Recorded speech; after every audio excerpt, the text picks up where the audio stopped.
So I think about where you're at right now and kind of figuring out the direction you want to go, and maybe you've already figured out that advertising is it for you.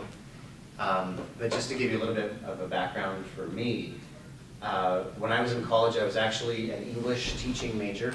I was going to teach English in high school, and I had an opportunity to teach 7th and 8th grade for a school year at a private school.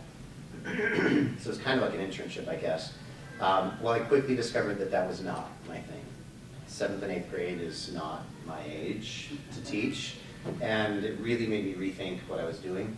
And I ran into a friend who had just declared advertising as his major, and he was like, you've got to just kind of try it out, advertising class. And so I did, and that's the beauty of a lot of the college classes that we have, is you just get to taste everything. And I sat there in that class going, this is it. This is where all my interests come together. I loved the English and the communication aspects of it. I loved media and acting. I loved psychology. And so it just really kind of balled it all up for me, where I just had that epiphany, where this is it. So I continued to take those classes and declared my major. English became my minor. And we had a guest speaker come. He was an executive from Pizza Hut, and very, very cocky. And he went through all of the different jobs he had had in the company. He'd kind of worked his way through. And so I listened, and he talked about the different things. And he said that the worst job I had, the worst position ever, was an account executive. And he said I had to work with the client, make sure they were happy all the time. I had to work with the designers, make sure they understood what was being asked. And then I had to go sit on the TV set and make sure the commercials were being filmed the way the client wanted.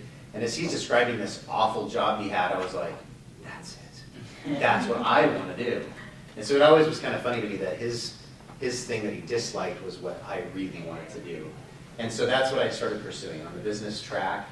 And I always had some creative ability. I could write, I was artistic, and that bode well for me as I worked with designers. But I loved working with the clients. And so that's what I did. When I graduated, I worked at an advertising agency in Salt Lake, and worked with Prime Option MasterCard, Disney Direct, Joe Weider Nutrition, Zions Bank, and some other financial institutions. And that's kind of what I had hoped to experience in the agency world, was just a lot of variety, a lot of different kinds of clients. And so that's something that as you look at it, you want to consider is, do you want to have the varied experience, or do you want to go on the business side and work for a company and be part of their promotions? It's not as stifling as I thought it might be, because after the advertising experience at the agency, I then came to work for Elias Philanthropies and managed all of their communications for BYU-Idaho. So there were ads, videos, newsletters, websites, all the spectrum of medium, but it was all about BYU-Idaho students. So the great thing was, it was a product I believed in. I could sell you guys, and I feel a lot better about it than credit cards. And so that was kind of the difference for me.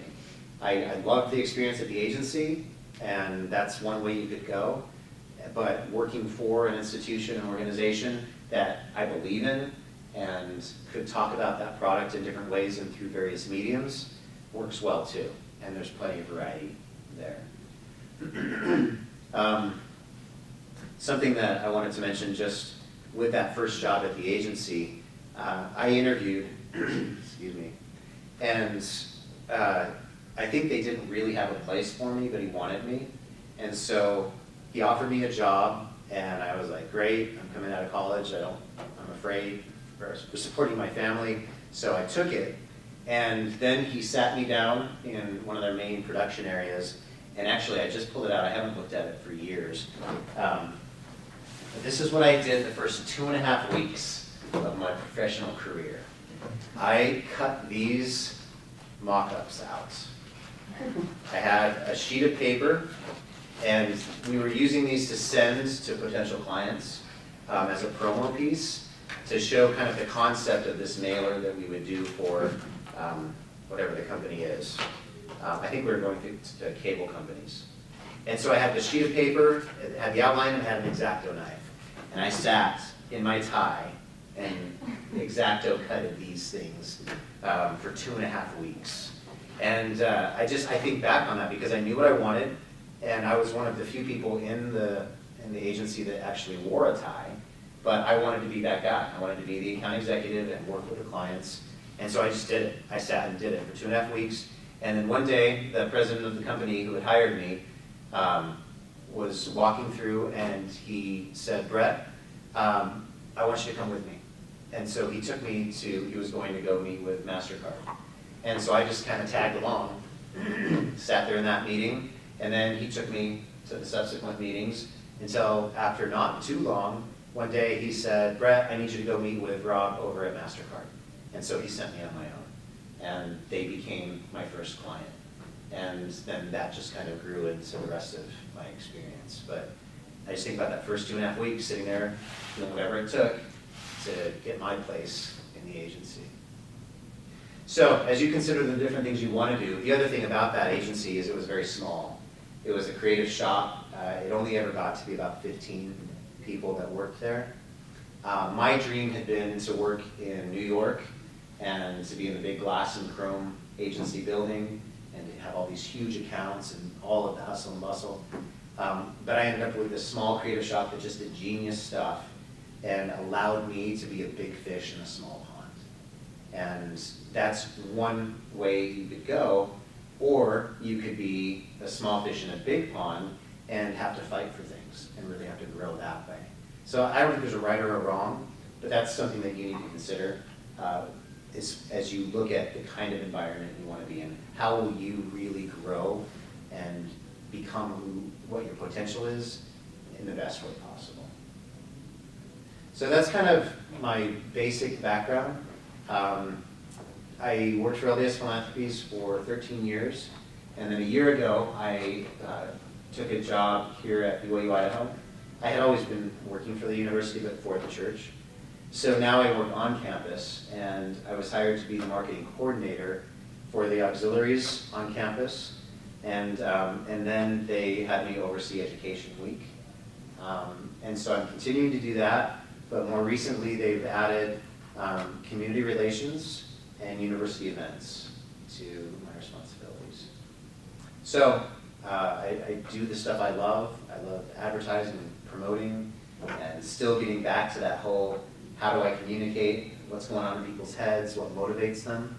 And now I also get to do a little bit more of the PR stuff, where I work with the community.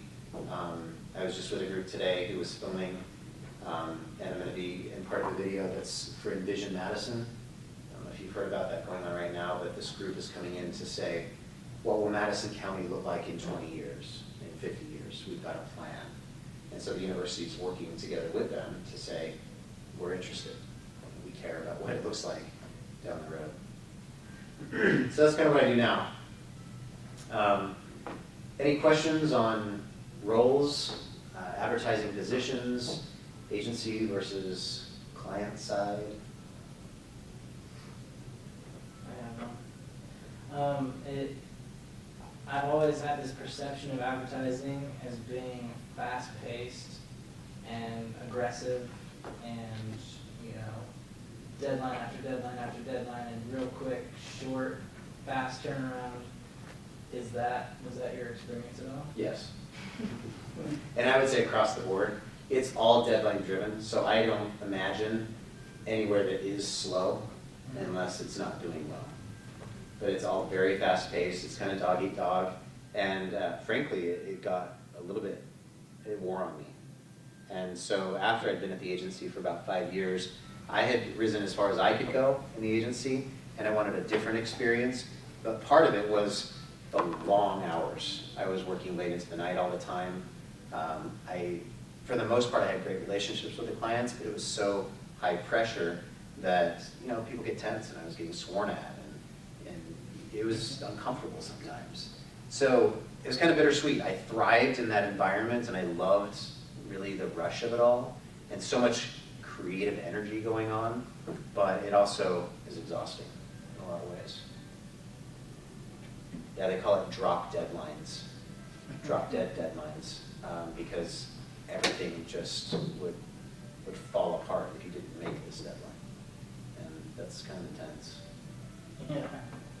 But even in small situations, we do tour South America at the Crossroads next week, and they have a deadline. I mean, the posters have to be up before that week, or you're missing time to promote it. So it's all deadline driven, and it's all intense. Yeah. We have, I have a teacher, he's actually going to be another guest lecturer coming. I don't know if you know him, Sean Randall. He's in the art department, and he was telling us a story about how he's like, you guys, you need to be professional. You need to show up to class on time. You can't be late. He's like, being late can lose you $1 million accounts. He said, one time I took an account for a friend, and I was 5 minutes late to the client meeting. And they said, we're going to go another direction. Yeah. And he's like, that's real world. That's what you guys are up against. He's like, this isn't a joke. You need to show up on time and everything. And so it just kind of stuck with me ever since he said that in my freshman year. So. Yeah. Yeah, you're competing with everybody else who wants to work and who is creative and can do great stuff. And so you've got to be the one that's willing to do exactly what they need and do it well. Be the professional and be dependable. And little things like that could affect something greatly, losing the account. And I don't know, sometimes, especially the bigger clients, get a little bit big-headed in the fact that they know that you're serving them and that you're the one paying the bills. And so they can do things like that. They can throw their weight around a little bit.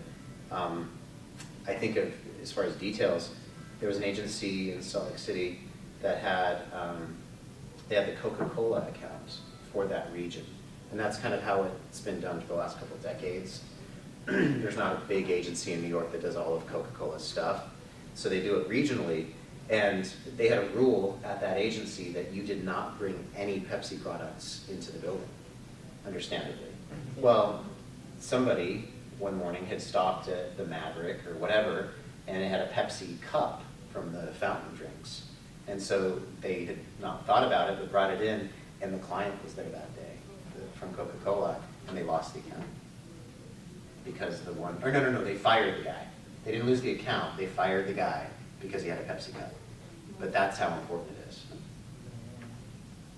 Have you ever had experiences with, like without getting too personal, but where you've learned a lesson from your professional career that you carry over throughout the rest of your professional career?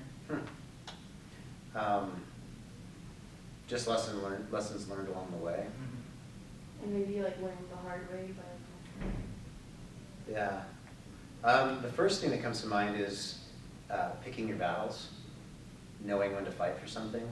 And that's hard when artists and creativity comes into play, because we become very possessive, or we have personal investment in something that we create. And you just can't really do that in advertising. You have to realize that you're being paid to produce something and let go of it. It can't be connected to your soul. So there's always times, and I learned it early on, and then it's just something that I've remembered, especially through the editing process. If you're a copywriter, you've got to have thick skin. You can't be so personal about something you create that it's going to hurt your feelings and that you can't let go. But there are times where you're working with a client and what they're asking of you doesn't make sense to the core of the concept, or it would weaken the message, and they're not seeing that bigger picture because they haven't been part of the development of that big idea. And so you have to say, well, I understand what you're saying, and how that could affect this part of it, but let me explain to you why we have it that way and what it does to the rest of the message. And so you pick that battle and you fight for it. Other times, if it's a word choice or a color choice that doesn't really matter, then you just have to let go and let them win some of those battles so that you can keep the artistic integrity of the things that really do matter and that they may not be seeing as far as that bigger picture. Another thing I think is communication. as far as a lesson learned. And I had the tendency early on in my career to not want to give them bad news. So if we were falling behind on something or going over budget on something, I didn't want to tell them, hoping that it would all kind of work out in the end. That was something that did come back to bite me, where in the end, we missed a big deadline, and they said, well, why didn't you explain that to me? And I said, because it had been affected by something that happened earlier, like weeks earlier. And if I had communicated that to them, we might have made some adjustments to not end up in this really awful situation at the end. So I just learned that sometimes small bits of bad news are a lot better than one really big announcement at the end. I think Sister Mariana had a story like that. She was saying for her first job, she's a writing professor. Mm-hmm. For her first job, she was afraid to ask questions. And her boss was like realized that she was just struggling and sitting there, trying to rough through something. And she was like, you can come to me, you can ask me questions, I'm not a bad guy. Yeah. You can, that's the point of me being the boss is, run things past me. And so she was like, really? I can do that? And so after that, she had a wonderful experience, but Yeah. I guess kind of what you're saying is that it's all about communication. Yeah, asking questions is good, sharing information is good. At the same time, that's a careful balance as you work with a client with how much you let them know, how much confidence you want to instill in them that things are okay, it'll be okay. Maybe you just left the creative team that were all fighting and screaming at each other, but you have to calmly go into the client 2 hours later and say, you know what, we're working things out. It's been a challenge, but we're going to get there. We've got a couple of things that are brewing, and package it that way so that they still feel comfortable with you, and then you can go back and wipe the tears and figure out what we're going to do. Is that PR or is that just good communication? I think that's personal and even client PR, yeah. And that's what it is. It's kind of sales too. You have the confidence that you instill in them in order for them to feel good about turning things over to you. And you'll get it done, and it's rough, and sometimes it's hectic, but in the end, you're going to be able to present it, and they're going to like it, and it'll be effective. So in your experience, did you work with the creative team, or so were you doing everything, or I'm not exactly clear on Sure. your positions, what were you doing? I was an account executive, so traditionally that role, and it varies from company to company, depending on the size and the nature of things, but traditionally the account executive is the one that works with the client and then brings that information back to the agency and make sure that things are happening the way they should, so I can go back to the client and present, pitch, update, continue that relationship. And so, and it works differently for different individuals. Like I said, I enjoyed the creative process, and it was good for me because I could go back to the creative team and roll my sleeves up and work with them and edit the copy and sit with the designer and say, well, what if we did this? So I really ended up doing some art direction and would work very closely with the creative director, the project manager, everybody on the team. Whereas other account executives might just turn it over to the creative team and then say, I'll meet with you next week and I'll see what you got. I liked being very involved in it and making sure that it was what I knew the client wanted, but I wasn't technically part of the creative team. Okay, Yeah, did you ever have any conflicts where you prepared what you thought the client wanted and then found out that was really not what they had in mind at all? Oh yeah. What do you do in those cases? Hopefully you've got time where you can apologize and say, you know what, let me take this back. Now I understand, I'm sorry that I wasn't clear on that before, but let me ask a few more questions before I go back. And then tell them you'll come back tomorrow, so you're not losing more time. But it's really about that communication and asking enough questions, and then not being afraid to ask more questions. So I might have that initial meeting with the client, and then go back to the creative team, do my creative brief, say this is the direction we need to go, let's brainstorm, let's go on it. But in that first discussion, they may come up with some questions like, well, what does this part of the product mean? I don't understand how that works. Do they really want this to be a main sales point? Do they want to picture just the primary target audience, or are we going to be able to introduce the secondary audience somehow? So those kinds of questions might come from the creative team, and then that would be a follow-up call where I could get on the phone and say, hey, just some clarification, and really that shows them that we're thinking, you know, and that we're really wanting to understand it more fully, and that's how you avoid being in those situations. So yeah, that would happen to different degrees all the time, but it can be avoided just by asking those questions and managing things well.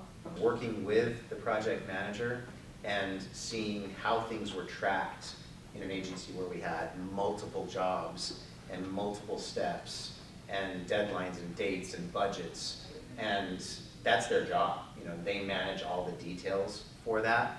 And so working closely with that person, I learned a lot more about how to really spin all the plates at once, which became kind of a challenge. And again, part of that intense environment that I really kind of thrived in for a time.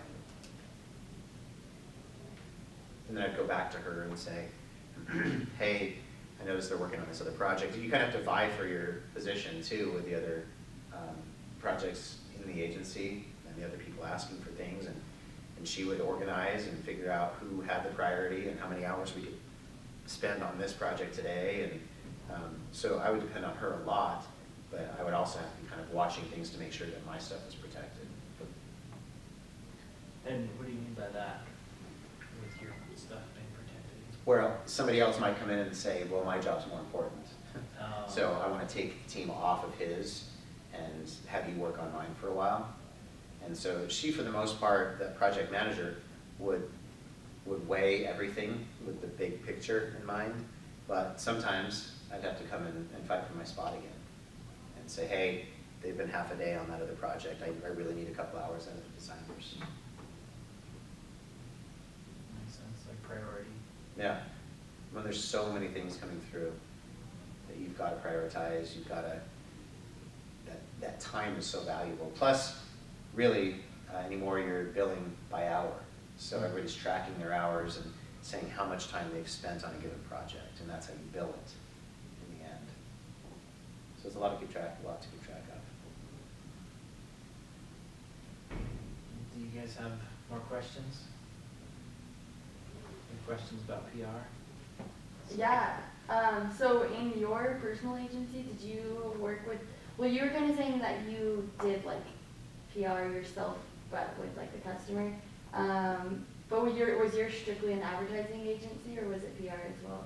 It was a direct marketing agency, really. Okay. We did a lot of direct marketing where they had the response that was measurable. We did a lot of mail, a lot of catalog stuff. And so really, for all those years, I didn't see a definite line between advertising and PR. To me, it was very blurry. And frankly, it wasn't until 2 years ago when they had me teach the PR principles and practices class. I went into it thinking, oh, I know PR, it's just basically the same. But the textbook was so different from the advertising principles class that I'd been teaching. I learned what the differences were and how it works in the different fields. Still, even out there in an agency or in a company, a lot of those departments are the same departments. They'll cross over quite a bit. And so it really ends up just coming down to what is the promotional stuff that you're putting out there and that you're not necessarily paying for placement on, versus very specifically doing that media buying for advertising and saying this is an ad for this publication. And I don't know how much of it's changing or how much of it I'm becoming more aware of, but it's interesting to see the different ways people are working within PR and online and with event type stuff. where they're getting really creative about how to be out there in front of people, Mhm. and also with advertising. I just was flipping through a magazine today, and it was a men's health magazine, and there was an article about some recipes with eggs. Mhm. And so I looked at the article and then looked over, and there was an egg ad from the National Association of Eggs, or I don't know. But I was like, okay, that was planned. So they talked in the magazine, they found out that there was an article in there about preparing food with eggs, and they had an ad. Well, I turned the page, that page had the continuation of the article, a second ad. So that real estate was extremely valuable to have 2 ads in an article about eggs. So just great placement, and worth the money to get it right there. Interestingly, several pages later, there was an ad, but I thought it was an article. And it had a guy that was doing different exercises in his hotel room.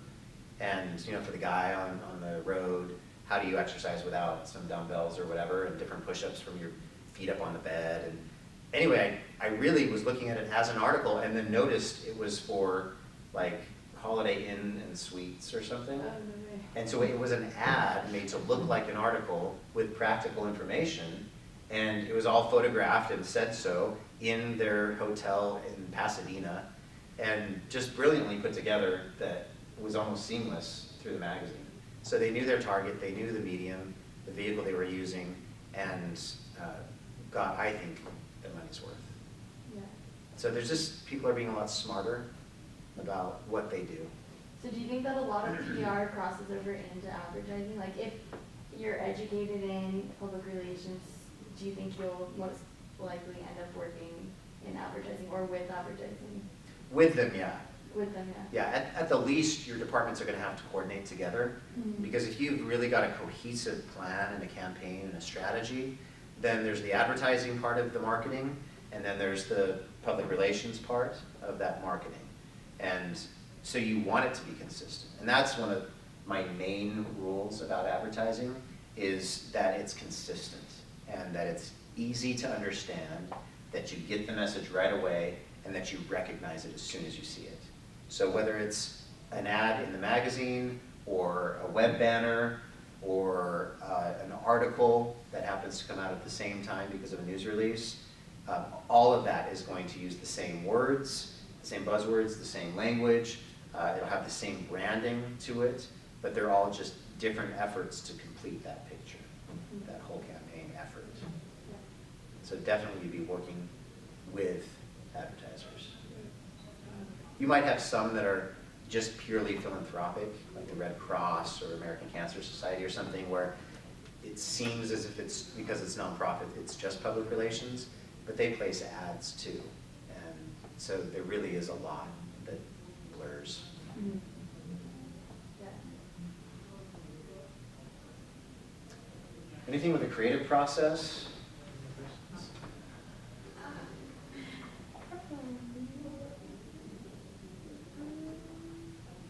How many revisions do you think you do for like one project? It depends on the time that you've allowed yourself. And the trick is that you can edit forever. And so sometimes you just have to set that deadline that this has to be it. Whether it's writing and doing copywriting, or designing, or both, you could continue to edit and refine and do different things forever. But I couldn't put, it's constant. And I think for me, more importantly, it's the ability to let go and to take criticism and to take that feedback and to make adjustments. When I was working for LDS Philanthropies, really ended up that about 90% of what I did was copywriting. And so there were some things I wrote that had to go through 7 different approvals, different people. So I would write something, I'd then work with an editor to get it to the point where we thought the next person could see it. It would get passed along until the final approval. But all along the way, you're getting edits. And it could be anything from take out this whole paragraph, or completely take a different approach on this part of it.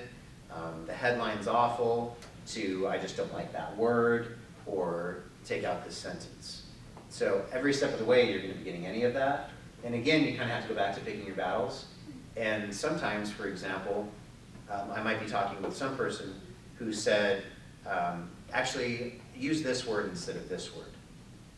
And I could come back and say, well, that is a good word, but I've actually used that twice already in the previous paragraphs, and that's why I used a synonym here, because I didn't want to keep repeating that same word. And they, in this scenario, they'd say, oh, okay, I didn't realize that. I was just looking at this paragraph. And they weren't seeing that big picture, having worked and massaged that copy. Or they may say, yeah, I know, and I want that one word repeated as often as possible throughout the piece. That is part of our strategy. Okay, that's fine. And I got to the point where I'd write something and I could have a huge paragraph that I thought was really pretty good, but when it came down to it, it was doubling the word count that I needed, and so I just have to delete that whole paragraph and bring it together, and that's just how it works. It's part of that process. Also, how did you learn to distance yourself from your work? How did you just not get so attached? Yeah. You know, when I interviewed for my last job, some of the writing I did was for the president's office, and at the time it was Elder Bednar. And so he had some struggles with a previous writer. And so after I had gone through all my other interviews, he was my last interview, and we were sitting in an office together, and I was all ready to show all my portfolio and talk about my work. And the only thing he really wanted to know was, he said, now Brett, what happens when you write something that you think is great, that you really feel good about, you bring it to me and I don't like it? What are you going to do? And in my mind, and I guess thankfully because I'd been working for enough years to understand that a little bit more, I just said, well, then I guess I would have to find out what you didn't like about it and what needed to change and change it. And he said, well, but what if you don't agree with me? What if you really think that what you had done was what it should be, and it was written well, and you were personally invested in it, and you didn't want to let go of it? And I said, well, you're the boss, and I'm writing for you, and that's my responsibility. So I understand my role, and I would need to find out what needed to change and redo that until you were happy. And then third time, he said, well, what will that do to your creativity? You know, how will you have any satisfaction in creating something and writing something that feels good to you? And I was like, I guess I'll write a poem or something for myself, because I understand my responsibility, and that's my job. And if you're not happy, and if it's not doing what you want it to do, then it's not fulfilling my job. That makes sense.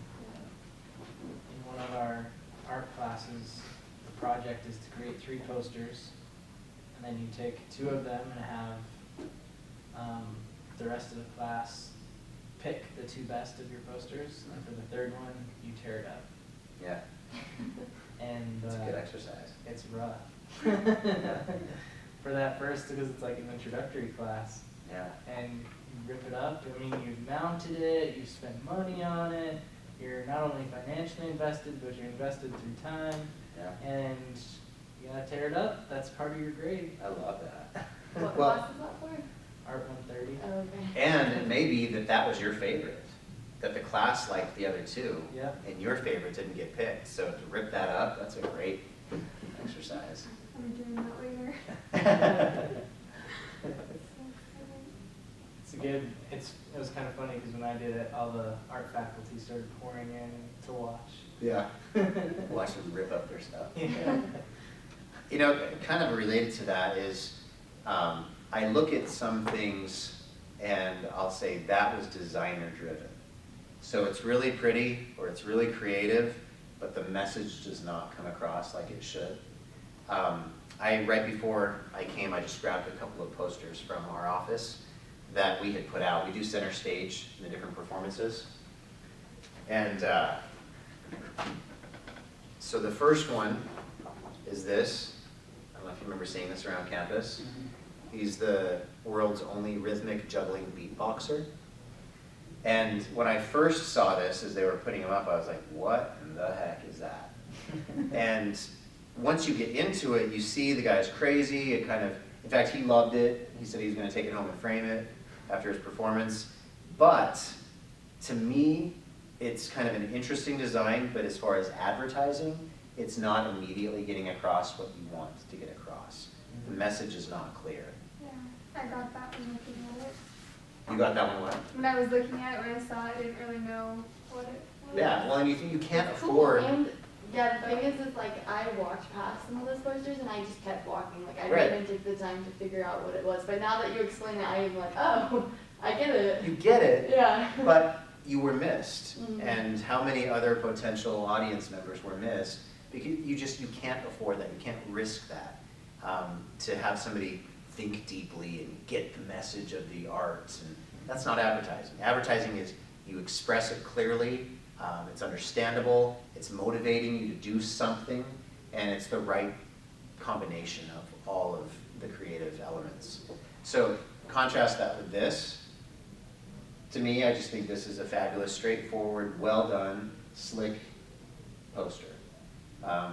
Not only is it obvious that he's a singer, but just because he's wearing a suit, it's the old-fashioned microphone, his hair's kind of pompadour, you really kind of develop in your mind pretty quickly the style of music he's going to be singing. It's not hard rock, it's not rhythmic beatboxing, but you get it from this. And it looks like a nice show, you know, it looks like a professionally done show. So to me, that's kind of a difference. And when good advertising is there, the headline and the visual all come together very quickly, and the message is clear. And then it's consistent. So you have that same image on a web banner, on a newspaper ad, on a billboard, so that people don't have to rethink that message again. And some people might think that's a little boring, but it doesn't have to be the exact same photo. It could be the same color scheme, same branding with his band members, or different elements of it. But you've got to keep it in that recognizable family, because you just can't afford to lose any recognition that you've started to establish. How long do you think the average person takes looking at a poster when they're walking by? Seconds. Yeah, I mean, I think you hear it more often with billboards. You have like 3 seconds to get your message across. And billboards I love because they're so terrible. In fact, I'll get my family or people in the car looking at them, and you realize how terrible they are. How many of them have too many words on them? The fonts are not readable. Whatever the visual is, it doesn't make sense. You tell the 4th time you drive by and they go, oh, okay. Well, that's not effective with outdoor advertising. Outdoor advertising has to be just a few headline words. It's there to reinforce messages. And the thing is, clients, they're paying a lot of money for this big billboard. And so they want their logo, their phone number, their address, their tagline, their celebrity spokesperson, a creative headline, all the branding applied to that one billboard. And you see billboards out there that are like that, where the client won the battle, but that's unfortunate because it's not really doing the client a whole lot of good. It needs to be really, really boiled down for something like that. Like billboards on the way to Idaho Falls? Well, and Salt Lake City has so many billboards. You see some that are somewhat effective, and then you see lots that aren't. But yeah, especially on 20, it's a lot cheaper to advertise on those billboards, and so people are getting out there that just really shouldn't be and aren't getting good advice, and are putting stuff up that you can't. There's some that I was never able to read because of the placement, how small the type was. As much as I tried to figure out what the billboard was, I couldn't. And I just thought, how much money did they waste? And then you look at something like a magazine ad, and that you can do in layers or in levels. So you get the message quickly with the headline, the image, and then for the person just kind of flipping through. So it either reinforces the campaign or it introduces an idea into somebody's head. But then for the person who stops, you've got a subhead and some bullets, and you can reach that person. And then for the person who's really a potential customer and wants to understand a little bit more, you've got the body copy that they're gonna read and feel and be interested in. And so you can accomplish something like that, understanding the different mediums you're using. It's like that in video too, or a web video or an ad. Is there anything that you wanted to address that you didn't get a chance to? Or? I think maybe just to conclude, going back to where I started, with where you're at right now, trying to figure out what's right, what feels good to you, what will really use your skills, and will be an environment that you're comfortable in. You should be really investigating a lot of different companies out there. You should look at agencies, you could look at companies, get online. One of the biggest things that I think you can do as a student is to interview people. And so, I mean, it's kind of like what we're doing now, and that's great. But even go further and contact somebody at an agency. And if you want to be a designer, you think, then start talking to designers and say, you know what, I think I want to be you when I grow up. And that's kind of flattering. And people like to help students out. And you're not threatening, you're not asking for a job. You're just trying to figure things out. And if what they're doing sounds interesting to you, you could say, you know what, could I just take a little bit of time and ask you some questions about what you do, have you show me around a little bit, and tell me how you ended up in this position. It's just a great relationship and opportunity to learn from them, and then later has the potential of becoming a networking opportunity too, where a couple semesters, a year or two later, you maybe have kept in touch with them even, and said, hey, you know what, I'm actually graduating next month. I've appreciated so much all the things you've taught me about this, and you've really helped me decide that design is what I want to do. And can I show you some of the stuff I've done recently at school? And are you aware of any openings in your company or other companies that you work with? So it's a very gradual way to network and get somebody who can mentor you. But if you don't know design is it, then talk to all the different people and interview them, investigate them and what they do until it really clicks. Do you feel like you did that in your experience, like while you were a student? I really didn't do that. I think for me, hearing that guy, that Pizza Hut guy that day and his description, it just sold it for me. And so from then on, that's what I wanted to do, and every step of the way reinforced it for me. Including when I got out into the agency, I loved what I did. And all my experiences since then, working with the creative team, with all the different players at the agency, all of that was great and fun and enriching for me, but I loved what I did. I love what I do now, and it's fun.